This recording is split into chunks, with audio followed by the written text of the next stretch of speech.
दोस्तों स्टडी 91 के online platform में आप सभी का बहुत बहुत स्वागत है। दोस्तों आज आप सभी के समक्ष उत्तर प्रदेश पुलिस परीक्षा के लिए हिंदी की क्लास लेकर हाजिर हूं और आज हमारी 11वीं क्लास है। याद रखेंगे 11वीं क्लास है। इसके पहले 10 लेक्चर में प्रीवियस ईयर पेपर के सवालों को डिस्कस किया गया। उसके भी पहले 30 लेक्चर में एक एक चैप्टर को डिटेल में पढ़ा गया। अगर आपके मन में है कि सर एक एक चैप्टर में डिटेल में पढ़ने तो आप पुराने वीडियो जाके देख लीजिए, प्लेलिस्ट में आपको सारा वीडियो मिल जाएगा और बाकी के 10 लेक्चर प्रीवियस ईयर पेपर से संबंधित। और अब जो हम करने जा रहे हैं दोस्तों ये मॉक टेस्ट है, ठीक है। ये आपका ओरिजिनल टेस्ट है और ये प्रीवियस ईयर पेपर में नहीं पूछा गया, लेकिन अति संभावित प्रश्न है जो आपसे आपकी परीक्षा में पूछा जा सकता है। तो चलिए देखते हैं कि आपकी तैयारी किस स्तर पर हो पाई है, उसकी जांच पड़ताल करते हैं, ठीक है। स्टडी 91 के प्लेटफॉर्म से दोस्तों टेस्ट सीरीज भी लॉन्च किया गया है। ये टेस्ट सीरीज भी आपके लिए बहुत इंपॉर्टेंट है। हमारा एक नया पोर्टल study91pro.com, वहां आइए और आप अपने टेस्ट सीरीज को ज्वाइन कर सकते हैं। हर एक पुलिस एग्जाम के लिए दोस्तों यहां पर टेस्ट सीरीज अवेलेबल कराया गया। तो चलिए स्टार्ट करते हैं और पढ़ना शुरू करते हैं। हमारी टीम की तरफ से दोस्तों अलग अलग किताबें भी लॉन्च की गई, ठीक है। ये किताबें पुलिस परीक्षा से संबंधित भी है और अन्य किताबें भी है, सब्जेक्ट वाइज किताबें भी हैं और एग्जाम वाइज किताबें भी हैं, ठीक है। तो हमारी टीम ने मेहनत करके तमाम किताबें तैयार की आप सभी के लिए। आप जो भी आपके परीक्षा के अनुकूल किताबें वो किताब आप हमारे प्लेटफॉर्म से परचेज कर सकते हैं। स्टार्ट किया जाए आज की क्लास को। चलिए फटाफट स्टार्ट करते हैं। ध्यान दीजिएगा, अति संभावित प्रश्नों की श्रृंखला ये रही आपके समक्ष और बहुत ध्यान से सोच समझ के आप जवाब दीजिएगा। पहला सवाल है कि निम्न में से कौन सा वाक्य, ध्यान से पढ़िए दोस्तों, निम्न में से कौन सा वाक्य शुद्ध है। जो वाक्य शुद्ध है दोस्तों उसकी पहचान करना है। लिख रहा राम ने पेट भर मिठाई खाई, ठीक है। पेट भर मिठाई खाई, देखिए पेट भर नहीं होता है, भर पेट होता है। क्या होता है दोस्तों, जो शुद्ध है वह क्या दोस्तों, वह भर पेट होता है, पेट भर नहीं। हम लोग ये जरूर बोल देते हैं कि हमने पेट भर खाना खाया, पेट भर नहीं भर पेट खाना खाया, ठीक है। तो याद रखेंगे ये जो पेट भर दिया दोस्तों ये गलत है, पेट भर यहां भी गलत है, इनमें से सभी शुद्ध है, ये तो वैसे भी गलत है। तो ये कहीं ऑप्शन सही हो गया, वो है दोस्तों ऑप्शन नंबर 3। आई बात समझ में। क्या होना चाहिए दोस्तों, भर पेट मिठाई खाई ये होना चाहिए और लास्ट में पूर्ण विराम दे ही देना, नहीं तो फिर से क्या होगा दोस्तों, यहां पर विराम संबंधी शुद्धि आ जाएगी। आई बात समझ में। तो यहां पर ऑप्शन नंबर 3 सही हो गया। चलिए अगले सवाल को देखते हैं कि आप जवाब दे पाते हैं। निम्न में से कौन सा शब्द तद्भव है। देखिए तद्भव किसे कहते हैं, तद्भव वे शब्द होते हैं जो संस्कृत के शब्दों में विकृत रूप में यूज किए जाते हैं। अपने हिंदी भाषा में यूज करते हैं लेकिन वो हमारे हिंदी भाषा के शब्द नहीं होते हैं, वो संस्कृत भाषा के शब्द होते हैं। धीरे धीरे उनमें रूप परिवर्तन हो जाता है। तो जैसे कोयल लिखा है, तो आइए हम एक काम करते हैं, एक तरफ दोस्तों तत्सम लिखते हैं और एक तरफ दोस्तों तद्भव लिखते हैं ताकि आपका कॉन्सेप्ट पूरा क्लियर हो जाए। ये जो कोयल शब्द है दोस्तों, ये कोयल शब्द क्या है दोस्तों, कोयल शब्द तद्भव है और यही तो आपसे पूछा था कि कौन सा तद्भव है, तो कोयल तद्भव हो जाएगा। कोयल का तत्सम क्या होता है दोस्तों, तो कोयल का तत्सम होता है कोकिल। क्या होता है, कोकिल। इसी तरह से जो आश्चर्य शब्द दे रहा है, आश्चर्य ये तत्सम शब्द है और आश्चर्य का क्या हो जाएगा दोस्तों, आश्चर्य का हो जाता है अचरज, अचरज हो जाता है। उज्जवल जो शब्द है दोस्तों, उज्जवल, उज्जवल देखिए वर्तनी के हिसाब से गलत लिखा है, ये उज्जवल इस तरह से होना चाहिए। उज्जवल भी दोस्तों तत्सम शब्द है और उज्जवल का हो जाता है उजाला। क्या हो जाता है, उजाला। इसी तरह कंटक भी दोस्तों तत्सम शब्द है, कंटक का क्या हो जाता है दोस्तों, कांटा हो जाता है। क्या हो जाता है, कांटा हो जाता है, ठीक है। तो याद रखेंगे। तो बाकी के ऑप्शन तो तत्सम वाले हैं, आपको क्या बताना था दोस्तों, आपको तद्भव बताना था और यहां पर ऑप्शन नंबर 1 जो आप पढ़ रहे हैं यही यहां पर क्या दोस्तों, तद्भव हो जाएगा। इसको याद रखेंगे, ठीक है। अगले सवाल पर आइए। निम्न में से कौन सा काटना का तत्सम है। काटना का तत्सम क्या होगा दोस्तों, काटना को कटन कहते नहीं, काटना को कटित कहते नहीं, काटना को क्या कहते हैं दोस्तों, काटना को कर्तन कहते हैं। ध्यान दीजिएगा, मैं कुछ शब्द यहां पर लिख रहा हूं। ये काटना, काटना जो शब्द दोस्तों ये आपका कौन सा शब्द है दोस्तों, तद्भव शब्द है और काटना का तत्सम क्या हो जाएगा, तत्सम क्या हो जाएगा, कर्तन हो जाएगा। कर्तन का मतलब क्या होता है, काटना। इसी तरह से सवाल आता है कपड़ा, कपड़ा का क्या हो जाता है दोस्तों, तो कपड़ा का हो जाता है तत्सम करपट। क्या हो जाता है, करपट। इसी तरह से आता है दोस्तों किवाड़, किवाड़, ठीक है, किवाड़। किवाड़ का क्या हो जाता है दोस्तों, किवाड़ का होता है कपाट। इसी तरह से होता है दोस्तों कपूर, कपूर का क्या हो जाता है दोस्तों, कर्पूर, ठीक है। इसी तरह से आप इन चीजों को भी याद रखेंगे। तो यहां पर जो सही जवाब है ऑप्शन नंबर 3 है, ये आपका राइट आंसर, ठीक है। तो इसको याद रखेगा। अच्छा, काफी बच्चों को आसान महसूस हो रहा होगा, आसान महसूस करिए, धीरे धीरे हम कठिन की तरफ बढ़ेंगे, घबराइए मत, ठीक है। लिख रहा उन्मुख का विलोम क्या होता है, उन्मुख का विलोम बताना बताना है दोस्तों, शब्द क्या लिखा दोस्तों, उन्मुख, ठीक है, उन्मुख। तो उन्मुख का विलोम सम्मुख नहीं होता है, उन्मुख का अर्थ ही सम्मुख होता है, ठीक है। उन्मुख का विलोम क्या हो जाएगा दोस्तों, तो उन्मुख का विलोम हो जाता है विमुख। क्या हो जाता है दोस्तों, उन्मुख का विलोम क्या हो जाता है, विमुख हो जाएगा, इसको याद रखेगा। अच्छा एक चीज और, अगर मान लीजिए सम्मुख का भी पूछ देता, तो अगर आपसे सम्मुख का विलोम पूछे तो सम्मुख का विलोम भी क्या हो जाता है दोस्तों, विमुख ही होता है, ये आप याद रखेंगे। तो बाकी के ऑप्शन दोस्तों गलत दे रहा है, यहां 3 नंबर वाला ऑप्शन सही हो जाएगा, ठीक है। मुख नहीं होगा दोस्तों, मुख की जगह मुखर होना चाहिए, मुखर, मुखर यानी बहुत ज्यादा बोलने वाला। तो मुखर का क्या हो जाता है दोस्तों, मूक हो जाता है, ठीक है। या कई बार दोस्तों आप मूक का वाचाल भी पढ़ते हैं, मूक मतलब जो गूंगा हो और वाचाल का मतलब जो अधिक बोलता हो, ठीक है। तो ये सारी बातें भी आप याद रखेंगे, कभी भी परीक्षा में कैसे भी करके आपको परेशान कर सकते हैं, इसीलिए आप इन बातों को भी ध्यान रखिए, ठीक है। चलिए आगे बढ़ते हैं, अगला सवाल देखते हैं। करम मनोरथ का संधि विच्छेद बताइए, ठीक है। शब्द क्या लिखा है दोस्तों, शब्द यहां पे लिखा है मनोरथ, क्या लिखा है, मनोरथ। और मनोरथ का संधि विच्छेद क्या हो जाएगा, याद रखेंगे, मनः धन रथ, क्या हो जाएगा, मनः धन रथ, ठीक है। तो मनः क्या है दोस्तों, यहां पर आपको देखने मात्र से पता चल जा रहा है कि विसर्ग संधि का उदाहरण है, किसका, विसर्ग सा। इसी तरह से दोस्तों आपसे पूछता है यशोदा का, किसका पूछता है, यशोदा का। तो यशोदा का क्या कर सकते हैं दोस्तों, यशः धन दा। इसी तरह आपसे पूछता दोस्तों मनोहर का, ठीक है, मनोहर का, मनोहर का क्या हो जाता दोस्तों, मनोहर का मनः, मनः धन हर, जी हां ये सब याद रखिए, ठीक है। इसी तरह से आपसे पूछता है दोस्तों नमस्कार का, किसका पूछता है, नमस्कार, नमस्कार का क्या हो जाएगा दोस्तों, यहां पर संधि विच्छेद, तो नमः धन कार हो जाता है, नमः धन कार। ये सारे नए नए शब्द हैं, इनको भी याद रखेगा, ठीक है। जो पूछा हो तो याद ही रखना। तो यहां पर क्या हो जाएगा दोस्तों,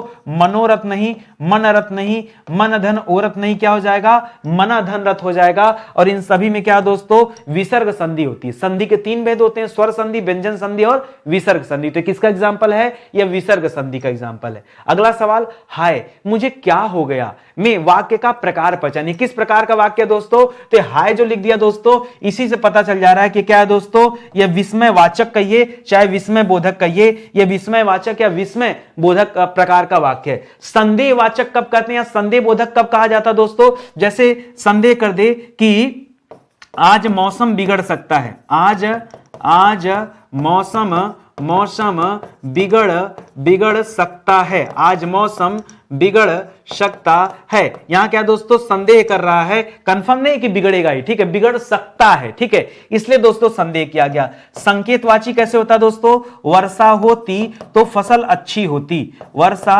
होती तो फसल अच्छी होती, फसल अच्छी होती। यहां संकेत किया जा रहा है कि यदि वर्षा होती तो फसल अच्छी होती, ठीक है। यदि नितिन सर से मैं पढ़ा होता तो परीक्षा में पास हो जाता। तो क्या दोस्तों, संकेतवाचक है। विधिवाचक दोस्तों सामान्य वाक्यों कहते हैं, जो सामान्य होता है, जैसे आप कह देते हैं यहां पर कि ममता ने आज खाना खाया, ठीक है, ममता ने आज गाना गाया। चलो खाना नहीं खाती तो गाना गाती, ठीक है, गाना गाया, ठीक है। तो यहां क्या हो जाएगा दोस्तों, ये विधि वाचक हो जाएगा, ये आप याद रखेंगे। फिलहाल विस्मय बोधक आपसे पूछा था, तो हाय हो, अरे, इस तरह के जो शब्द आते हैं यहां विस्मय बोधक होते हैं। और यहां चिन्ह भी दोस्तों आपको मिल जाएगा विस्मय आदि बोधक का।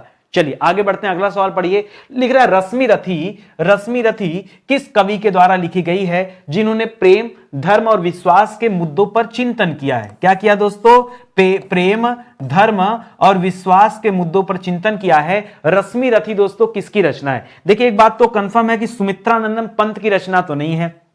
सुमित्रानंदन पंत की कौन कौन सी रचना है दोस्तों, तो मैं आपको बार बार याद दिला देता हूं। लोकायतन है, चिदंबरा है और क्या दोस्तों, कला और बूढ़ा चांद, कला और बूढ़ा चांद, कला और बूढ़ा चांद, ये तीनों प्रसिद्ध कृतियां दोस्तों किसकी, ये सुमित्रानंदन पंत जी की कृतियां हैं। और दोस्तों रश्मि रथी की बात करेंगे तो रश्मि रथी याद रखेंगे रामधारी सिंह दिनकर की रचना है। महादेवी वर्मा की रचना कौन सी है दोस्तों, तो याद रखेगा यामा है, नीरजा है, नीरजा है, निहार है, रश्मि है। खाली रश्मि पूछेगा तो इनका बताएगा, रश्मि रति पूछेगा तो रामधारी सिंह दिनकर जी का बताएगा। और क्या दोस्तों, संध्या गीत है। क्या दोस्तों, संध्या गीत है। उसी तरह से जयशंकर प्रसाद की रचना का नाम क्या दोस्तों, तो याद रखेगा सबसे प्रसिद्ध कृषि दोस्तों कामायनी का नाम आपने सुना होगा, आंसू का नाम सुना होगा, झरना का नाम सुना होगा, लहर का नाम सुना होगा। ये सब किसकी कृतियां दोस्तों, ये जयशंकर प्रसाद जी की कृतियां हैं। आज जो सही जवाब है दोस्तों किसकी है,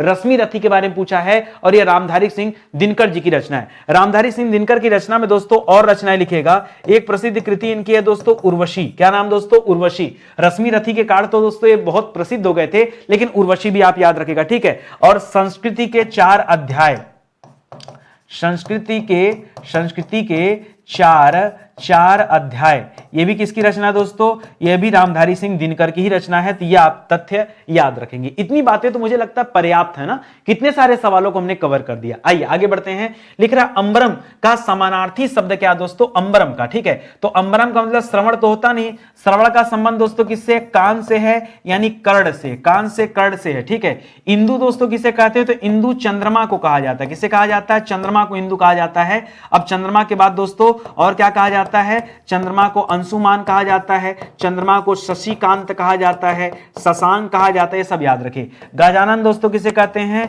गजानन गणेश जी को कहते हैं, लंबोदर को कहते हैं, लंबोदर को एक दंत कहते हैं, वक्रतुंड कहते हैं, वक्रतुंड महाकाय सूर्यकोटि समप्रभ, ठीक है। ये सब इस श्लोक में दोस्तों गणेश जी के ज्यादातर नाम मिलते हैं। यहां पर सही जवाब क्या हो जाएगा, अंतरिक्षम। अंतरिक्षम का क्या हो जाएगा दोस्तों, अंतरिक्ष का अंबर हो जाएगा, अंतरिक्ष का गगन हो जाएगा, अंतरिक्ष का व्योम हो जाएगा, व्योम हो जाएगा, अंतरिक्ष का नभ हो जाएगा। ये सब किसका पर्यायवाची है, याद रखेंगे समानार्थी है। पर्यायवाची में सही उत्तर क्या होगा, ऑप्शन नंबर 4 जो है बिल्कुल सही जवाब हो जाएगा, ठीक है। आगे बढ़ा जाए अगले सवाल पर। आइए, करा अधिकार में उपसर्ग क्या है बताइए। आपने पढ़ा दोस्तों उपसर्ग हमेशा कहां लगता है दोस्तों, शब्द के प्रारंभ में। कहां लगता है दोस्तों, शब्द के प्रारंभ में क्या लगता है दोस्तों, उपसर्ग लगता है, ठीक है। और अधिकार जो शब्द है, अधिकार में क्या उपसर्ग दोस्तों, तो याद रखेंगे अधि उपसर्ग। क्या उपसर्ग है, प्रारंभ में तो अधि आ रहा है तो अधि उपसर्ग है, याद रखेगा, ठीक है। इसी तरह से जैसे अधिकार में अधि उपसर्ग लग के अधिकार बना है दोस्तों, उसी तरह से और भी शब्द बना सकते हैं, जैसे अधिकर बना सकते हैं। अच्छा, एक शब्द पूछता अध्यक्ष, अध्यक्ष, ठीक है, अध्यक्ष। तो अध्यक्ष का आप करेंगे तो अधिधन अक्ष होगा। क्या बनेगा दोस्तों, अधिधन अक्ष बराबर अध्यक्ष होता है, याद रखेगा। यहां पर यण स्वर संधि है और यहां पर भी दोस्तों क्या है, यह भी यहां बच्चे कंफ्यूज जाते हैं कि शायद यहां पर अधि उपसर्ग नहीं होगा, लेकिन यहां भी दोस्तों अधि उपसर्ग होता है, ये आप याद रखेंगे। उपसर्ग से संबंधित सवाल था। अगला सवाल दोस्तों प्रत्यय से संबंधित है। और प्रत्यय कहां लगता है दोस्तों, प्रत्यय हमेशा शब्द के अंत में लगता है। कहां लगता है, शब्द के अंत में लगता है दोस्तों प्रत्यय, ये आप याद रखेंगे, ठीक है। जैसे लिख दिया दोस्तों आतिथेय, तो आतिथेय में अतिथि मूल शब्द हो जाएगा। अतिथि क्या हो जाएगा दोस्तों, मूल शब्द हो जाएगा। और उसमें कौन सा प्रत्यय लगा दोस्तों, ए प्रत्यय लगा। क्या लगा दोस्तों, तो आतिथेय हो जाता है ए प्रत्यय। ए प्रत्यय मत करेगा, ए प्रत्यय, ठीक है। और शब्द सर बना दीजिए इस ए प्रत्यय से। जैसे शब्द बनता है दोस्तों, परीक्षा में आता है कौंतेय, तो कुंती धन ए बराबर कौंतेय, या राधा धन ए बराबर राधेय, क्या हो जाता है दोस्तों, राधेय, ठीक है। या अतिथि धन ए बराबर अतिथेय, या गंगा धन ए बराबर गांगेय, क्या बन जाएगा, गांगेय। या फिर और क्या कर सकते हैं, अग्नि धन ए बराबर क्या हो जाता है, आग्नेय, क्या हो जाता है, आग्नेय। ये सारे सवाल भी आप याद रखना। क्या पता अगली बार परीक्षा में आग्नेय पूछ दे, राधे पूछ दे, गंगे पूछ दे, कौंतेय पूछ सकता है ना। देखिए नितिन सर की क्लास में आएंगे तो यहां यही मिलेगा। इसी तरह से दोस्तों हम लोग पढ़ते हैं, ज्यादा बातचीत नहीं, सिर्फ काम की बातें होती है। आगे बढ़िए दोस्तों, करा हिंदी भाषा के विकास का सही क्रम दोस्तों कौन सा है वो बताना। हिंदी भाषा के विकास का, तो हिंदी भाषा के विकास की बात करेंगे तो सबसे पहले दोस्तों लौकिक संस्कृत चलता था। क्या चलता था दोस्तों, लौकिक संस्कृत, ठीक है। सब उससे भी पहले देखेंगे दोस्तों, तो और पहले मैं बता देता हूं, सबसे पहले दोस्तों वैदिक संस्कृत की बात आती है। किसकी बात आती है, सबसे पहले वैदिक संस्कृत, ठीक है। वैदिक संस्कृत का काल था, ठीक है, जो संस्कृत वेद पुराणों में यूज की गई उसकी बात करें। उसके बाद दोस्तों संस्कृत का लौकिक रूप नजर आता है, जो आम जनमानस तक धीरे धीरे पहुंचना शुरू हुआ। लौकिक संस्कृत आया। लौकिक संस्कृत के बाद दोस्तों पाली भाषा आया। पाली भाषा में दोस्तों महात्मा बुद्ध के उपदेश आपको मिलेंगे, बौद्ध धर्म के ज्यादातर उपदेश पाली भाषा में है।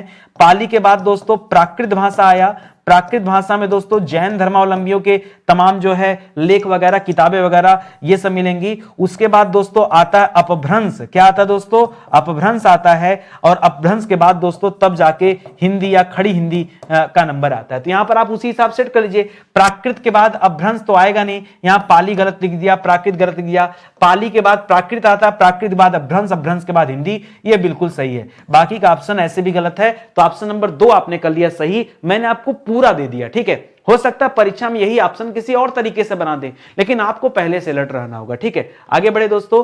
गुरुदेव शब्द में समास कौन सा, ये बताना। गुरुदेव में दोस्तों कौन सा समास है, तो याद रखेगा गुरुदेव। देखिए ऐसे करके बहुत सवाल पूछते हैं, जैसे आपसे आज गुरुदेव पूछा, कल आपसे पूछेगा दोस्तों सज्जन में, सज्जन में कौन सा समास है। उसके बाद आपसे पूछेगा नील गगन में कौन सा समास है, नील गगन में। उसके बाद आपसे पूछेगा दोस्तों मतलब जो तारीफ वाले शब्द होते हैं, जैसे चरण कमल में कौन सा समास है, चरण कमल। ठीक है, चरण कमल। ठीक है, इस तरह से पूछेगा। तो याद रखेगा जहां तारीफ वाले शब्द आते हैं वहां कर्मधारय समास होता है। और कर्मधारय समास दोस्तों यहां हमेशा जो पद होते हैं वो विशेषण विशेष में पाए जाते हैं, विशेषण विशेष में पद पाए जाते हैं। तो गुरु को देव के समान बनाया गया, जन माने व्यक्ति, व्यक्ति को अच्छा बताया गया, सज्जन सतधन जन, गगन को नीला बताया गया। ठीक है, पीतांबर, पीला है अंबर जिसका, ऐसे तो बहुब्रीहि समास भी हो जाता है, लेकिन पीतांबर में कर्मधारय समास भी होता है। ठीक है, तो इस तरह से दोस्तों कर्मधारय आपका जवाब हो जाएगा। ठीक है, लिख रहा है जो प्रमाण द्वारा सिद्ध ना हो सके, जो प्रमाण द्वारा सिद्ध ना हो सके उसके लिए शब्द क्या है,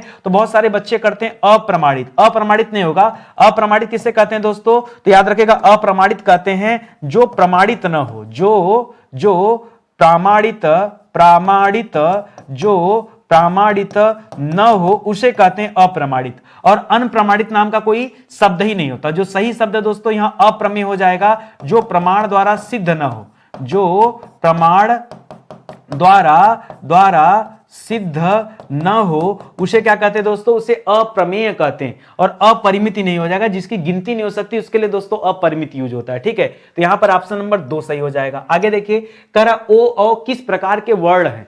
तालव्य तो कतई नहीं है, क्योंकि तालव्य में तालु वर्ण आता है। और तालु वर्ण में क्या आता है दोस्तों, जैसे आता च, छ, ज, झ, इय। ठीक है, ये सब आते हैं। मूर्धन्य भी नहीं, मूर्धन्य में क्या होता है, मूर्धा होता है, ट, ठ, ड, ढ, अड़, ये आते हैं। दंतोष्ठ भी नहीं हो दोस्तों। दंतोष्ठ में कौन कौन सा आता है, दंतोष्ठ में व आता है और फ आता है। क्या आता है दोस्तों, व और फ को दंतोष्ठ माना जाता है। ठीक है, इसी तरह कंठोष्ठ दोस्तों इस सवाल का सही जवाब हो जाएगा, लेकिन उसके लिए आपको जानना पड़ेगा कैसे।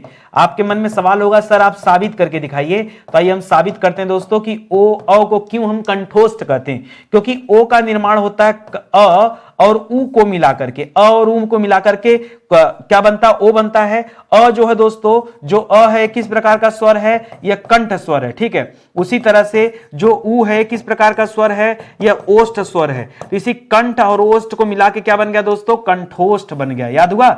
इसी तरह से अ का निर्माण कैसे होता है, तो अ के साथ ओ से होता है। ठीक है, तो यह भी दोस्तों कंठोष्ठ का एग्जाम्पल हो जाएगा। किसका एग्जाम्पल हो जाएगा, कंठोष्ठ का, यानी कंठ और ओष्ठ। समझ गए ना बात को। ठीक है, इसी तरह से दोस्तों आपसे पूछता है ए और अ के बारे में। परीक्षा में क्या देता है दोस्तों, ए और अ के बारे में देता है। तो देखिए इसको आपको तोड़ना आना चाहिए। तो अ और ई को मिला के दोस्तों बनता है। अ जो होता है क्या होता है दोस्तों, अ को कंठ बोलते हैं और ई को क्या बोलते हैं दोस्तों, ई को तालु बोलते हैं। ठीक है, ठीक है, तो ये जाएगा तो कंठ और तालु, तो ये मिला के बन जाता है दोस्तों कंठ तालव्य। क्या बन जाता है, कंठ तालव्य। जैसे आज आपसे कंठोष्ठ पूछा है, कल आपसे कंठ तालव्य पूछ सकता है। ठीक है, तो अ धन ए मिलाकर क्या बन जाएगा दोस्तों, ये कंठ तालव्य हो जाएगा। इस तरह से आप बनाना सीखिए। ठीक है, जरूरी नहीं कि हर बार परीक्षा में जो मैं बताऊं वही आए। क्यों कहा जाता है कि भाई ये मॉक टेस्ट आपके लिए इंपॉर्टेंट है, ये अति संभावित इसलिए है क्योंकि यहां चीजों को घोल के पिलाया जा रहा है। इतना इंपॉर्टेंट सीरीज है, तो बहुत अच्छे से आप चीजों को देखते चलिए और समझते चलिए। ठीक है, स्टार्ट किया जाए आगे। चलिए अगले सवाल पर बढ़ते हैं। अगला सवाल दे रहा मंगल भवन मंगलहारी द्रवहु सुदशरथ अजिर बिहारी। दोस्तों इस पंक्ति में किस छंद का प्रयोग हुआ है, इस पंक्ति में सोरठा है क्या, नहीं सोरठा कतई नहीं। सोरठा में हमेशा 11 और 13 की मात्राएं पाई जाती है। ठीक है, यानी सम चरण में, विषम चरण में 11 मात्रा और सम चरण में 13 मात्रा है। ठीक है, इसी तरह से चौपाई के प्रत्येक चरण में प्रत्येक चरण में कितनी मात्राएं होती है दोस्तों? 16 मात्राएं पाई जाती हैं। और चरणों की संख्या कितनी होती है? 4 चरण होते हैं, 4 चरण होते हैं।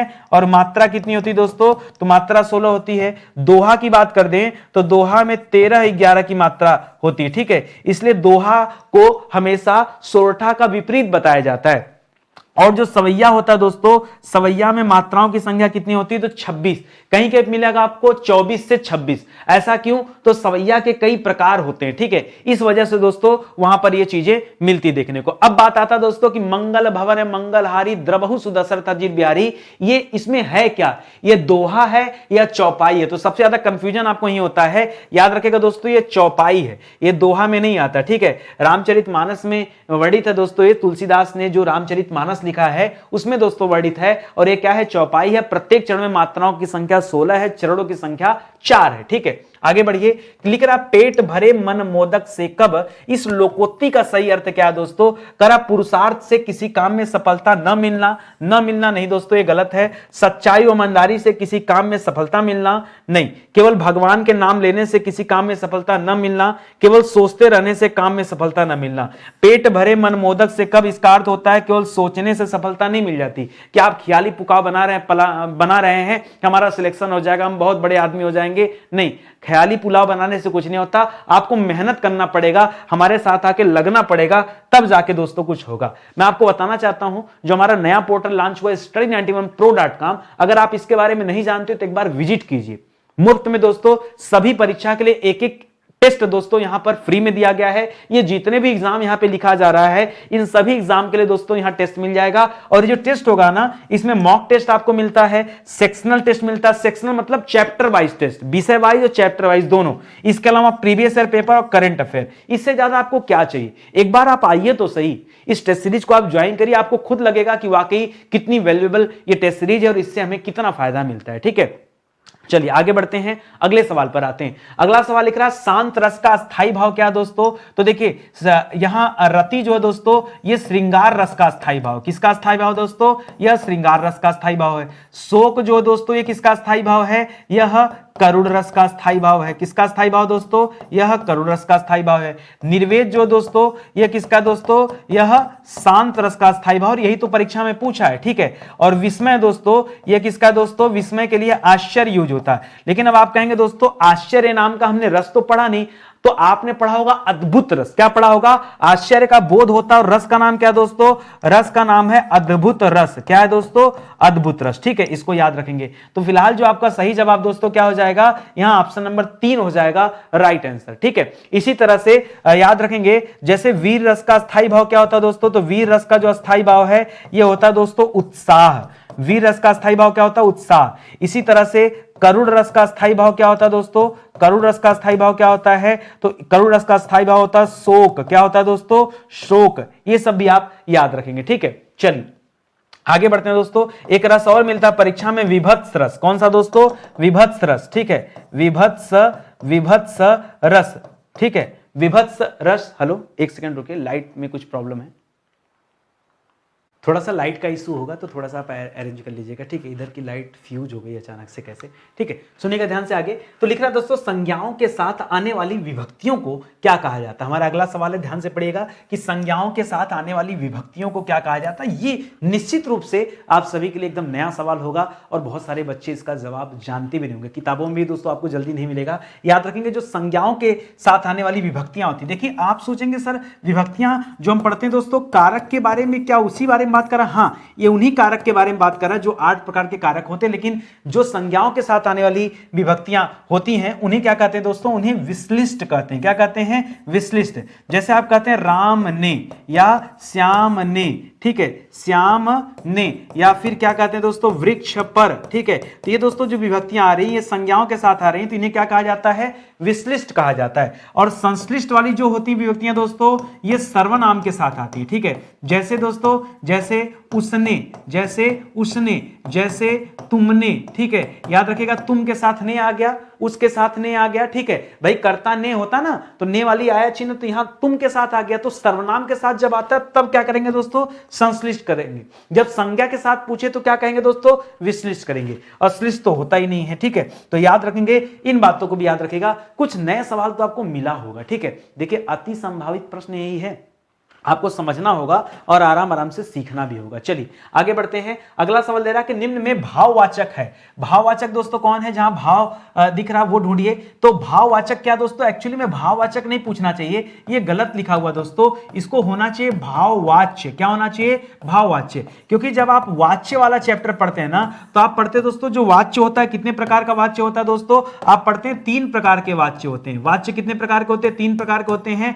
एक होता है दोस्तों कर्तृवाच्य, जहां कर्ता की प्रधानता होती है, दूसरा होता है कर्मवाच्य और तीसरा होता है भाववाच्य। तो कर्तृवाच्य में कर्ता की प्रधानता, कर्मवाच्य में कर्म की प्रधानता, और भाववाच्य वाले जो होते हैं ये नकारात्मक वाले होते हैं। ये उसी भाववाच्य के बारे में पूछ रहा है। तो मोहन पुस्तक पढ़ता है तो कर्तृवाच्य हो जाएगा। अगर इस हिसाब से देखेंगे तो किसका उदाहरण दोस्तों, कर्तृवाच्य का। श्याम पत्र लिखता है, यह भी कर्तृवाच्य का उदाहरण है। मोहन से बैठा नहीं जाता, माताजी से चला नहीं जाता, मुझसे पढ़ा नहीं जाता, ठीक है। ये सब क्या दोस्तों, भाववाच्य है। तो यहीं पर जवाब क्या हो जाएगा दोस्तों, यहां पर कौन सा वाच्य है, यह भाववाच्य का उदाहरण है, ठीक है। पत्र लिखा जाता है दोस्तों, तो याद रखिएगा यहां पत्र की विशेषता हो रही, तो यहां पे आप कर्मवाच्य कर सकते हैं, ठीक है, याद रखिएगा। चलिए फिलहाल अलग हो जाएगा। अगला सवाल देखते हैं, निम्नलिखित में से कौन सा शब्द सागर का पर्यायवाची नहीं है। जो नहीं है वो बताना है, ठीक है। मैंने आपको बताया था दोस्तों, कभी भी जल की पर्यायवाची में अगर आपने धी शब्द जोड़ दिया तो क्या हो जाएगा दोस्तों, यह सागर की पर्यायवाची बन जाएगी। जैसे जल को नीर कहते हैं और नीर में धी शब्द जोड़ दिया तो क्या बन गया दोस्तों, नीरधि। तो नीरधि किसका पर्यायवाची हो जाएगा, यह सागर का पर्यायवाची हो जाएगा। या जल की पर्यायवाची में आपने निधि शब्द जोड़ दिया, जैसे जल को, नीर को और क्या कहते हैं दोस्तों, तोय कहते हैं, और तोय में आपने निधि शब्द लिख दिया, या तो धी शब्द या तो निधि शब्द। तो क्या नया शब्द बना दोस्तों, नया शब्द बना तोय निधि। क्या बना, तोय निधि। ये तोय निधि भी किसका पर्यायवाची है, यह भी सागर या समुद्र का पर्यायवाची है। तो अंबुधि, रत्नाकर, वारी से सभी है। निर्जर दोस्तों किसे कहते हैं, निर्जर देवता का पर्यायवाची है। निर्जर सुर का पर्यायवाची है ना, इसको याद रखिएगा, ठीक है। निर्जर गीरवाड़ का पर्यायवाची। देवता को क्या कहते हैं दोस्तों, गीरवाड़ भी कहते हैं, सुर कहते हैं, देवता कहते हैं, अमर कहते हैं, अमर्त्य कहते हैं, अमर भी कहते हैं और अमर्त्य भी कहते हैं, अमर्त्य अमर्त्य ऐसे, ठीक है, अमर्त्य भी कहते हैं। त्रिदश कहते हैं देवताओं को, और क्या कहा जाता है दोस्तों, त्रिदश भी कहा जाता है। ये सारे अर्थ आप याद रखेंगे। बाकी समुद्र को रत्नाकर कहा जाता है, वागीश कहा जाता है, नदीस कहा जाता है, नदियों का ईश्वर है ना, इसीलिए इसे क्या कहते हैं दोस्तों, नदीस भी कहते हैं। नदियां जाकर इसी में समाहित होती हैं, इसे नदीस भी कहते हैं, ठीक है। अरड़व भी कहते हैं, क्या कहते हैं, अरड़व। आगे अगले सवाल में आइए, कनक कनक तय सौगुनी मादकता अधिकार। यहां पर दोस्तों कौन सा अलंकार है, तो एक कनक का मतलब क्या दोस्तों, एक कनक का मतलब सोना है, और दूसरे कनक का मतलब क्या दोस्तों, दूसरे कनक का मतलब धतूरा है। तो आपने पढ़ा दोस्तों, यहां क्या हो जाएगा, यह यमक अलंकार का उदाहरण है। किसका, यमक। अनुप्रास में क्या होता है दोस्तों, वर्ण की आवृत्ति होती है। वर्ण की आवृत्ति जहां मिले तब आप कहेंगे दोस्तों अनुप्रास अलंकार। श्लेष में क्या होता है दोस्तों, श्लेष का अर्थ है चिपका हुआ। जहां अर्थ दोस्तों क्या रहे, जहां अर्थ चिपका हुआ रहे। रहीमन पानी राखिए, बिन पानी सब सुन। पानी के कई सारे अर्थ है, ठीक है। पानी का मतलब पानी है, पानी का मतलब चमकना भी है, लज्जा भी है, तो याद रखेंगे। रूपक नहीं होगा, ठीक है। यहां जवाब क्या होगा दोस्तों, इस सवाल का सही उत्तर यमक अलंकार जो है राइट आंसर हो जाएगा। अगला सवाल, इस लेखक ने अपनी प्रसिद्ध नाटक अंधेर नगरी चौपट राजा टकेसर भादी टकेसर खाजा, बचपन में आपने पढ़ा होगा, ठीक है, करा। यह किसकी रचना है दोस्तों, तो याद रखिएगा मोहन राकेश ने, भारतेंदु हरिश्चंद्र जी की रचना। किसकी रचना है, भारतेंदु हरिश्चंद्र जी की रचना है। आइए भारतेंदु हरिश्चंद्र जी की बेहतरीन रचनाओं के बारे में बात करते हैं। जैसे याद रखेगा कुछ नई रचनाएं पढ़िए, नए जमाने की मुकरियां, नए जमाने की मुकरियां, मुकरियां, ठीक है। बंदर सभा, पूछे परीक्षा में कि बताइए बंदर सभा किसकी रचना दोस्तों, तो क्या बताएंगे, उन्हीं की है, ठीक है। या एक और इनकी हास्य रचना है दोस्तों, बकरी विलाप। क्या रचना दोस्तों, बकरी विलाप, बकरी विलाप, विलाप। एक और इनकी रचना दोस्तों, वैदिकी हिंसा हिंसा न भवती, वैदिकी हिंसा हिंसा न भवती, हिंसा न भवति, ठीक है, हिंसा न भवति, ठीक है। ये सब किसकी रचना है? इन्हीं की। बाकी सत्य हरिश्चंद्र भी इन्हीं की रचना है। अंधेर नगरी चौपट राजा भी इन्हीं की रचना है। ये सारी कृतियां किसकी दोस्तों? सत्यवादी हरिश्चंद्र की कृतियां हैं, इसको याद रखिएगा। भारतेंदु हरिश्चंद्र की, इन्हीं के नाम पर दोस्तों भारतेंदु काल पड़ा है, ठीक है। आगे बढ़िए। वह आप ही चला जाएगा। आप ही का मतलब क्या दोस्तों? वह स्वयं ही चला जाएगा, वह अपने आप ही चला जाएगा। इसका ही अर्थ है दोस्तों, यहां पर सर्वनाम का कौन सा भेद है? पुरुषवाचक नहीं, निजवाचक है। कौन सा भेद है दोस्तों? यहां सर्वनाम का निजवाचक भेद है, ठीक है। पुरुषवाचक मत करिएगा, निजवाचक आपका सही जवाब हो जाएगा, ठीक है। अच्छा, व्यक्तिवाचक किसका भेद है दोस्तों? तो व्यक्तिवाचक संज्ञा का भेद होता है, जबकि पुरुषवाचक जो है यह सर्वनाम का भेद होता है। इनमें से कौन सा शब्द हेम का अनेकार्थी शब्द समूह है? हेम का मतलब क्या है? लिख रहा तुषार होता है, बर्फ होता है, मोती होता है। या हेम का अर्थ जल होता है, स्वर्ण होता है और तुषार होता है, या स्वर्ण जल मोती, ठीक है, या मोती बर्फ जल। अब आपको बताना हेम का अर्थ क्या होता है। तो हेम का अर्थ क्या होता है दोस्तों, मैं आपको बताना चाहूंगा। हेम का अर्थ जल भी होता है, हेम का अर्थ दोस्तों सोना की पर्यायवाची भी पढ़ते हैं, हेम का अर्थ दोस्तों तुषार भी पढ़ते हैं, ठीक है। तो यहां पर जो जवाब मिलेगा ये हो जाएगा दोस्तों ऑप्शन नंबर 2, ये आपका सही जवाब। इसके अलावा दोस्तों क्या क्या कहते हैं? तो हेम का मतलब दोस्तों इज्जत भी होता है। हेम का तात्पर्य दोस्तों पीला रंग भी होता है। क्या होता है दोस्तों? पीला रंग। जो यहां पर नहीं दिया है आप वो भी जानते रहिए, क्या पता परीक्षा में कहीं और से सवाल कर दें। वो चीजें भी आप ध्यान रखिए। अगले सवाल पर आइए। अगला दे रहा है कि निम्न में से प्रेरणार्थक क्रिया कौन सी है? सबसे पहले होती दोस्तों मूल क्रिया। क्या होती दोस्तों? सबसे पहले होती मूल क्रिया। मूल के बाद होती दोस्तों प्रथम प्रेरणार्थक क्रिया। क्या होती है? प्रथम प्रेरणार्थक क्रिया। उसके बाद क्या होता है दोस्तों? उसके बाद होता है द्वितीय प्रेरणार्थक क्रिया। प्रथम प्रेरणार्थक क्रिया और द्वितीय प्रेरणार्थक क्रिया, ये 3 होते हैं, ठीक है। जैसे आपने यहां पर लिख लिया दोस्तों, जैसे लिख दिया दोस्तों गिर गिर गिर, या फिर ऐसे नहीं, आप पहले मूल शब्द से पढ़ना शुरू करिए। जैसे आपने लिखा पढ़ धातु या लिख धातु, जैसे आपने पढ़ धातु पढ़ते हैं या लिख धातु पढ़ते हैं ना, तो ये धातु हो जाता है। पढ़ से क्या हो जाता है दोस्तों?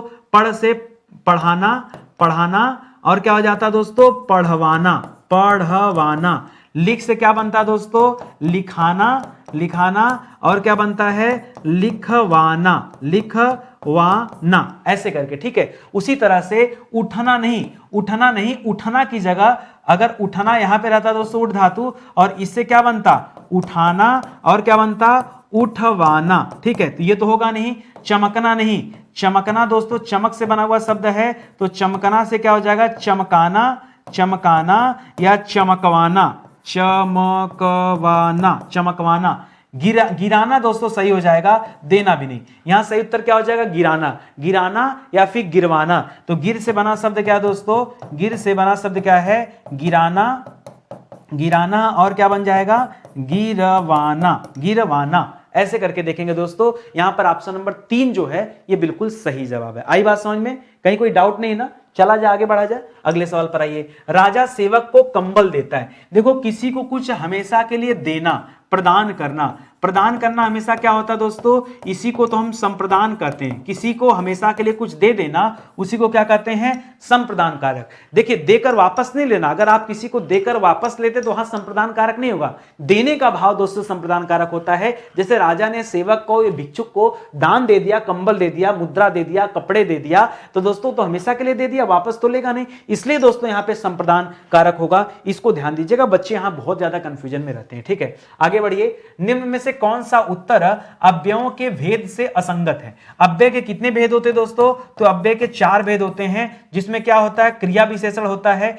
विसर्ग बोधक नहीं होता दोस्तों। क्या होता है? विसर्ग बोधक की जगह विस्मयादि बोधक होता है। क्या होता है दोस्तों? विस्मयादि बोधक होता है, ठीक है। हे हो अरे वाला, ठीक है। बाकी दोस्तों और कौन सा होता है? संबंध बोधक होता है, और कौन सा होता है? समुच्चय बोधक होता है। तो ये 4 ऑप्शन होते सही, लेकिन अगर यहां पर विस्मयादि बोधक दे देता तो, और यही तो पूछा कौन सा असंगत है, कौन सा गलत है, तो ऑप्शन नंबर 2 याद रखिए, ये गलत है। निम्न में वर्तमान काल का उदाहरण कौन सा है बताइए? तो वह पुस्तक पढ़ेगा, ये तो वर्तमान है नहीं, पढ़ेगा लिख रहा है। गागी गे हमेशा कहां होता है दोस्तों? ये सामान्य भविष्यत में है। क्या दोस्तों? यह सामान्य भविष्यत काल है। लिख रहा वह खेल रहा था, रहा था यानी अभी अपूर्ण वाली कहानी है, ठीक है, अपूर्ण भूतकाल है। क्या दोस्तों यहां पर अपूर्ण भूतकाल है। वह जाता है, यही क्या हो जाएगा दोस्तों, यही वर्तमान काल का उदाहरण है। उसने पढ़ा था, यह क्या दोस्तों, पूर्ण भूत का उदाहरण है। किसका उदाहरण है, पूर्ण भूतकाल का उदाहरण है। तो जो सही जवाब है क्या है,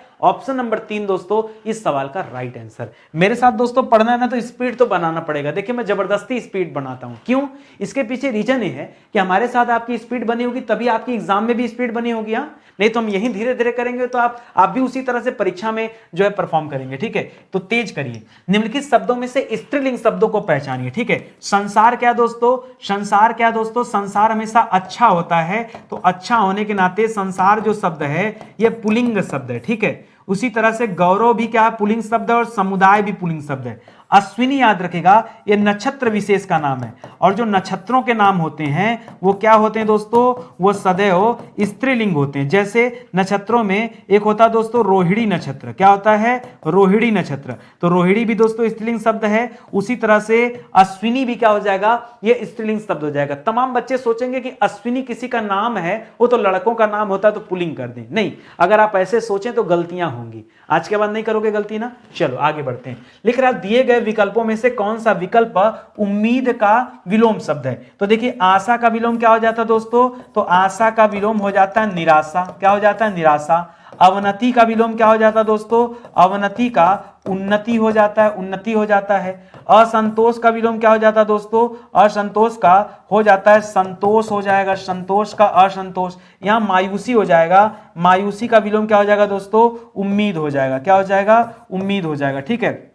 मायूसी का विलोम क्या हो जाएगा, उम्मीद हो जाएगा, और यही आपका सही जवाब है। लिख रहा आदर देने के लिए या बड़प्पन हेतु किस वचन का प्रयोग करते हैं। जैसे आप कहते हैं ना पिताजी आ रहा है कि पिताजी आ रहे हैं, भाई पिताजी तो एक है ना, तो फिर कहिए ना कि पिताजी आ रहा है। अरे मार के चमड़ी उखाड़ ली जाएगी आपकी, ठीक है। आ रहा है नहीं, इज्जत दीजिए, गुरुजी आ रहे हैं, पिताजी आ रहे हैं। तो बड़ों को आदर सम्मान देने के लिए हमेशा बहुवचन का यूज करते हैं। क्या करते हैं दोस्तों, अच्छा सदा बहुवचन करेंगे या बहुवचन करेंगे, ये बड़ी बात है। तो क्या आप किसी एक बार बहुवचन करेंगे, नहीं, हमेशा हमेशा के लिए दोस्तों बहुवचन का इस्तेमाल करेंगे। लेकिन इस अभी के लिए ये चूज मत करिएगा। सदा बहुवचन में क्या होता है, कुछ ऐसे शब्द होते हैं जो सदैव बहुवचन में इस्तेमाल किए जाते हैं। जैसे आप पढ़ते हैं दोस्तों अच्छत शब्द, क्या पढ़ते हैं, अच्छत शब्द, अच्छत शब्द, जैसे प्राण शब्द, जैसे बाल शब्द, जैसे समाचार शब्द, जैसे हस्ताक्षर शब्द, ठीक है, हस्ताक्षर शब्द, जैसे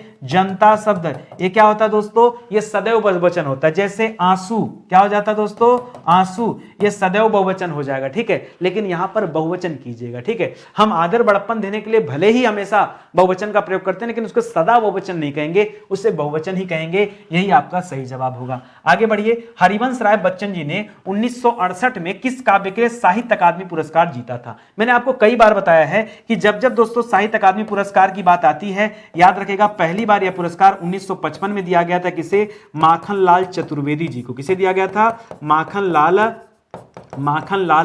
चतुर्वेदी जी को यह पुरस्कार दिया गया था। उनकी रचना कौन थी दोस्तों, उनकी रचना थी हिम तरंगिणी। क्या रचना थी, हिम तरंगिणी, हिम तरंगिणी रचना के लिए दोस्तों उन्हें यह पुरस्कार दिया गया था, याद रखेंगे। और यहां पर अगर हरिवंश राय बच्चन जी की बात करेंगे तो ये सारी रचनाएं दोस्तों उन्हीं की हैं, लेकिन सही उत्तर क्या होगा, दो चट्टाने। 1968 में हरिवंश राय बच्चन जी को इसी रचना के ऊपर क्या मिला था, उन्हें साहित्य अकादमी पुरस्कार दिया गया था, यह आप याद रखेंगे, ठीक है। और वर्तमान में इस साल किसे दिया गया दोस्तों, बताइए, संजीव अंकल को दिया गया ना, सब मुझे पहचानो। तो 2023 का जो साहित्य अकादमी पुरस्कार है यह किसे दिया गया दोस्तों, वह संजीव जी को मिला है। और उनकी रचना क्या दोस्तों, मुझे पहचानो, हाँ मुझे पहचानो। तो इसको याद रखेंगे। आई बात समझ में। इस तरह से दोस्तों आपको डिटेल में पढ़ना है, तब जाके आपकी तैयारी बेहतरीन हो पाएगी। याद रखेंगे स्टडी 91 के प्लेटफॉर्म से जो हमारा टेस्ट सीरीज लॉन्च किया गया है, ये नया पोर्टल, इसे आप जरूर ज्वाइन कीजिए। यहां पर आपको मॉक टेस्ट मिलेगा, सेक्शनल टेस्ट मिलेगा, प्रीवियस ईयर पेपर मिलेगा और करंट अफेयर मिलेगा।